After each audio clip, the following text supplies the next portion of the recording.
Grandezas elétricas. Bem, talvez seja comum nos perguntarmos: quantos volts tem essa tomada? Ou qual é a voltagem deste ou daquele equipamento? Bem, talvez não pensemos que, na realidade, existem outras grandezas elétricas também na eletricidade, a quais podem ser medidas. Neste vídeo, vou mostrar de modo superficial alguma dessas grandezas elétricas e como elas funcionam, como elas se dão. Bem, vamos abordar aqui 4 grandezas elétricas.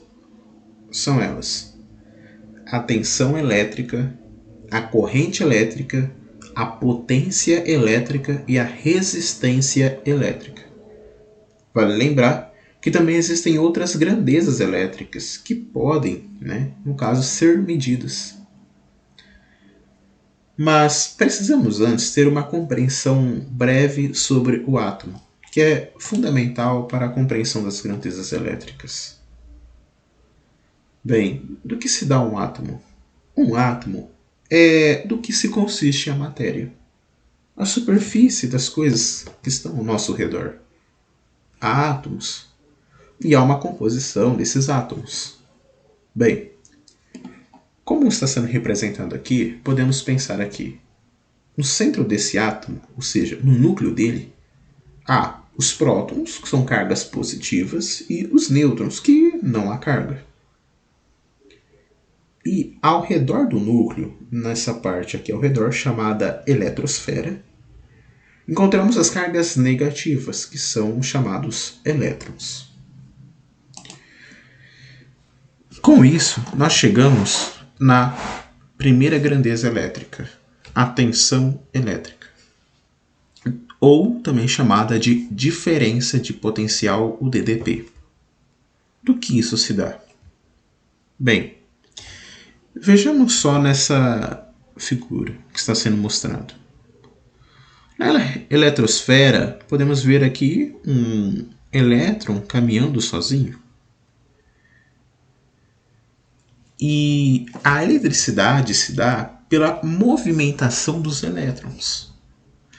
Mas para esse elétron sair daqui, dessa eletrosfera, e passar para o outro átomo, ele precisa ter uma força para o empurrar, para o impulsionar, que aí se dá a tensão elétrica, a diferença de potencial.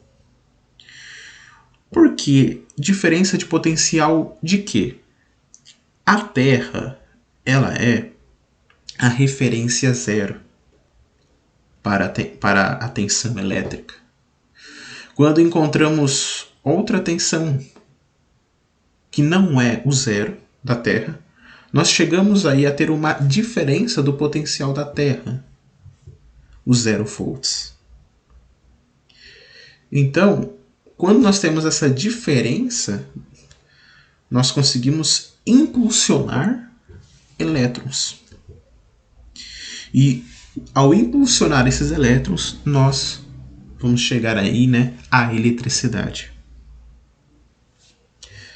Bem, então, qual é a unidade de medida da tensão elétrica, ou diferença de potencial? É o volt, pela simbologia V. Isso vem do químico Alessandro Volta. A segunda grandeza elétrica, aqui abordado, é a corrente elétrica. Bem, vejamos aqui o exemplo desse átomo. Esse elétron que está aqui, ele, podemos dizer que é uma carga. Algo que está ali presente. Quando nós deslocamos eles desse átomo e impulsionamos para outro átomo, nós estamos movimentando uma carga. Essa carga, ela se dá pela corrente elétrica. quando nós temos uma movimentação ordenada dos elétrons, eles carregam nessa carga, tendo esta movimentação, nós temos a corrente elétrica. Isso, né, nós podemos ver também a sua unidade de medida, que se dá pelo ampere, simbolizado pela letra A, que isso vem do físico André Marie Ampère.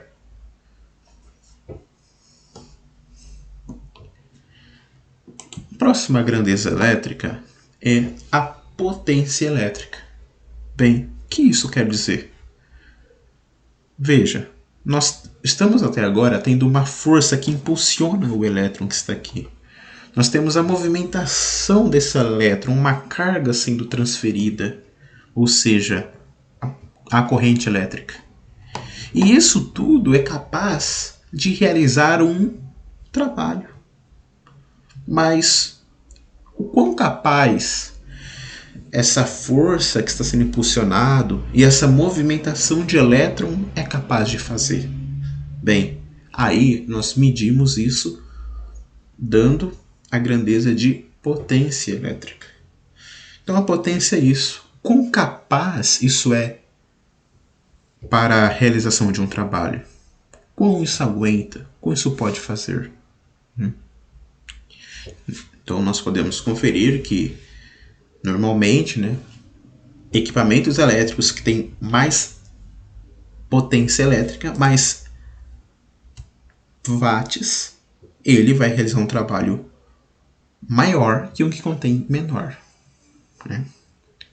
Então, a unidade de medida para a potência elétrica é o watt, simbolizado aqui pela letra W. E isso vem do matemático James Watt.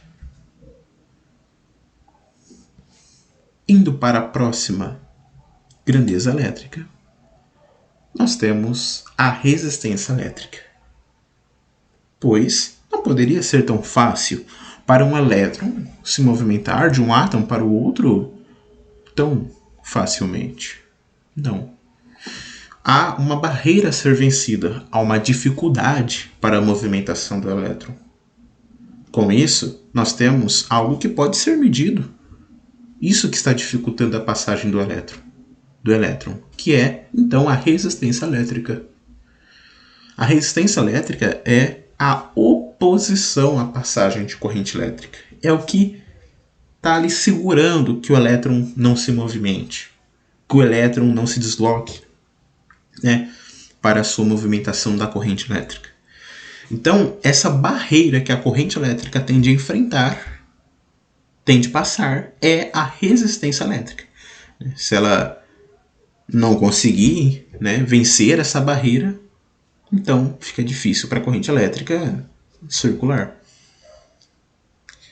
E a unidade de medida da resistência elétrica é o ohm, simbolizado pela letra grega, o ômega. E isso vem lá também, né? Essa unidade de medida vem do físico George Simon Ohm.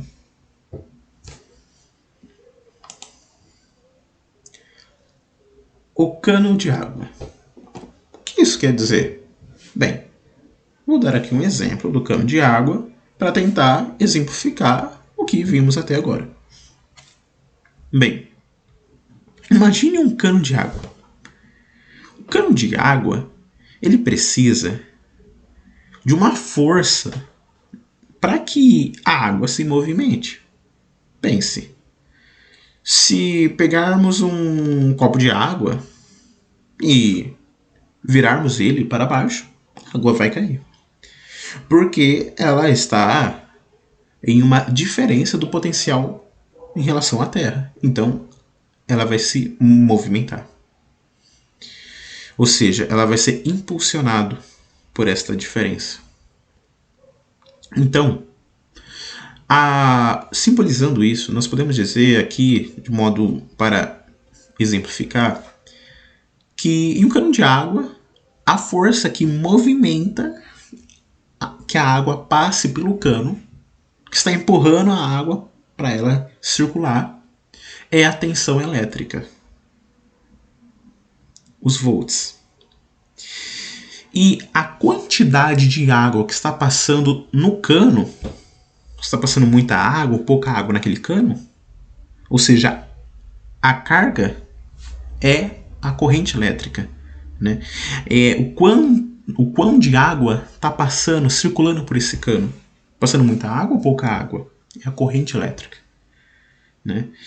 E se essa água está se movimentando é porque tem uma força empurrando ela, a tensão elétrica. Mas essa movimentação, esse fluxo de água é capaz de realizar o quê?